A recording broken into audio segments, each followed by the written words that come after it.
Olá, meu nome é Roberto e eu serei o professor de gramática normativa de alguns de vocês esse ano no cursinho. E hoje eu estou mandando essa aula aqui, que é referente aos assuntos que vocês vão cair na prova, né, do pré-vestibular. Bem, esse vai ser um conjunto de aulas que eu vou fazer, que serão em torno da morfologia, do assunto da morfologia. E essa de hoje é sobre a estrutura das palavras. Eu estou mandando junto um slide para revisão, ou para caso você queira acompanhar enquanto eu estou falando aqui, porque vai ter algo mais visual, já que eu não sei adicionar nada aqui ainda no vídeo, nenhuma palavra, nem nada. Bom, vamos primeiro para o conceito de morfologia. A morfologia é uma parte da gramática que vai estudar as questões internas às palavras, certo? Então você vai ter a sintaxe, que vai estudar a frase, semântica, que estuda o significado, fonologia, que estuda o som, ortoépia, que é a pronúncia, enfim, dessas partes. Mas a parte da palavra, sua estrutura interna, vai ser da morfologia.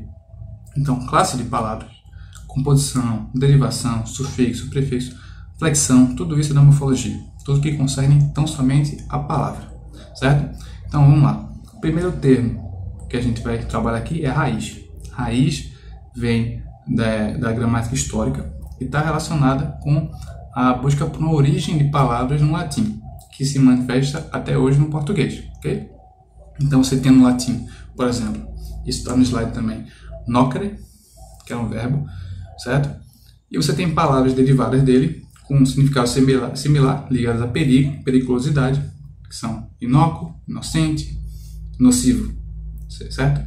Essa partezinha da palavra, NOC, ela vai ser a raiz, porque ela vai relacionar essas palavras a um ancestral em comum, por assim dizer, no latim, ok? Então esse é o conceito de raiz.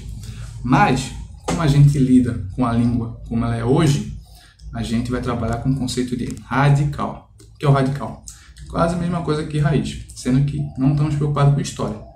Nós vamos pegar a palavra, ver o que se mantém de comum, né, em termos de forma em relação a outras similares, e aí a gente vai ver qual seria esse radical, que vai ser essa base a que se acrescentam os afixos, né? A gente vai ver melhor depois que são afixos, mas basicamente são essas bases de sentido e significado que unem palavras em torno de um significado, certo? Então, exemplificando fica mais fácil de entender, está muito abstrato. Vamos pegar, por exemplo, bonito, bonita, bonitinha, bonitão. O que é que tem em comum essas palavras? A ideia de beleza, ok? Bom, mas elas também têm algo em comum, que é uma forma, que são as letras e os sons B, O, N, I e T, certo? Isso é o radical, que isso é o que mantém a similaridade de sentido entre essas palavras, ok? Bom, então você tem aqui, a partir dessa variação e comparação entre palavras, um elemento que se mantém comum e sobre ele é que vai incidir essas pequenas mudanças, né? Isso podem pegar outras palavras e pensar. Então, eu dou também exemplo no slide. Beijo, beijinho, beijão, beijoqueiro, limpo, limpador. Todas elas vão ter uma base em comum, certo? Que vai ser o radical, ok? Então, você também tem palavras que já são em si um radical pronunciado. Então, se você não pronuncia bonito, não tem como pronunciar, você precisa usar essa vogalzinha no final. Você tem fé, mar, sol. Todas elas não vão ter uma divisão maior do que essa. A não ser que você pense solzinho, marzinho, maresia. Mas a parte indivisível dessas palavras, que é o que corresponderia ao radical, são elas mesmas, que são pronunciadas. Bom, agora tem. A gente viu que tem palavras como mar e sol. O que ela tem de diferente em relação a uma palavra como motorista? Né? Você teria mostrado motoristinha. É que essas palavras elas são em si o radical e não tem nenhuma vogal ao final para que elas sejam pronunciadas. Mas eu tenho em motorista uma vogal ao final. Essa vogal indica gênero? Não. Ela indica o gênero. Até porque é o motorista, não é a motorista. Né? Quer dizer, se você falar de um homem, né? Mas você tem a motorista, então você não tem essa variação de gênero. Então não indica o gênero. O que vai indicar o gênero vai ser o artigo, certo? Bom, o que é que esse A significa? Nada. ele tem uma função meramente de classificação e tornar possível a pronúncia dessas palavras. Então, no caso de motorista, mas também de navio, você não tem navia, né? Bom, então você vai ter essas palavras que funcionam para isso. Essas palavras são chamadas de vogais temáticas. Por quê? Elas indicam esse tema. Esse tema vai ser essa classificação das palavras.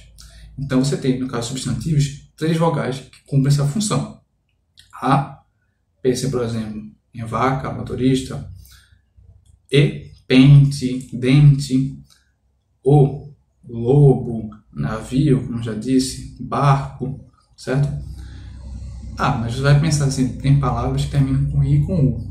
Tudo bem, mas não são vogais temáticas, nem são temas, são radicais. Pegue, por exemplo, açaí e um exemplo que eu dei, motorista. Motoristão, motoristinha, né? E pense em açaí, açaizeiro, açaizão, açaizinho.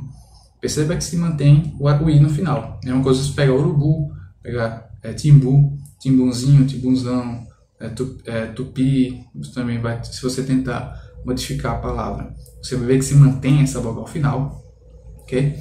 Então, nós temos vogais temáticas em substantivos, que são a, e o, ok? Nos verbos, já muda um pouco, não muito, certo? Reparem no seguinte, vocês têm verbos como assistir, comer, acabar. Tem uma pequena diferença entre eles, que é no finalzinho. Todos terminam com R, mas tem uma vogal anterior que é diferente. Você tem acabar, beijar, matar, são similares. Você tem comer, beber, sofrer, e você tem dormir, sair, sumir, né? Veja que tem diferenças. Se eu digo, por exemplo, acabou, mas eu digo comeu, dormiu, certo? Por quê? Porque são também vogais temáticas. Elas tematizam verbos e colocam em uma classe. Então, são a classe dos verbos terminados em AR, os terminados em ER e os terminados em IR, né? Isso vai ser importante no futuro quando a gente for falar de conjugação verbal. Então, tenha isso em mente, certo? Então, esse é o conceito de vogal temática. É uma vogal que ela serve tão somente para classificar as palavras. Ela não tem nenhum sentido a mais, não vai acrescentar nenhum sentido a esses radicais, ok? Bom, falando de coisas que não acrescentam sentido, a gente tem as vogais e consoantes de ligação. O que é a ideia de ligação? Passa de eu conseguir ligar uma parte à outra, né? Como se ela fosse um pivô para ligar essas duas partes. Ora, por que ela faz isso? Peguemos o exemplo de bonito, bonitinho. Tente fazer isso com café, que é uma palavra que não tem vogal temática. Café, cafezinho, mas rosto, rostinho, né? Dente, dentinho, mas eu digo maçã, maçãzinho. Esse Z, ele não tem nenhuma função de sentido. Ele não faz parte dessa parte que acrescentou a ideia de diminuição. Ele é uma consoante que está ali não somente para ligar essas duas, do ponto de vista da pronúncia, tornar a pronúncia melhor, né? Então, esse é o conceito de consoantes e vogais de ligação. Então, se você conseguir diminuir a palavra ao seu máximo irredutível, que será o radical, identificar o sufixo, o que sobrar, muito provavelmente, ou vai ser uma vogal temática, ou vai ser uma consoante de ligação. Vogal temática são aquelas que eu já disse, e as consoantes de vogais de ligação são que estão funcionando ali apenas para ligar um sufixo específico, ok? Bom, eu acho que outro exemplo que é legal também é uma vogal, eu falei de consoante. Então, pegamos uma palavra como afetuoso. Esse U aí, o que ele seria? Ele seria, a princípio, um O, né? Afetuoso. Mas esse O se transforma no U, como se pudesse ligar para não ficar afetoso. Então, afetuoso, ele é uma vogal de ligação, ok? Bom, o outro tema que eu vou trazer aqui são os afixos. O que são os afixos? São essas partes, assim dizer, destacáveis que a gente está apontando, que se acrescenta ao radical para trazer um significado específico àquele radical, ok? Então, você vai ter os prefixos e sufixos.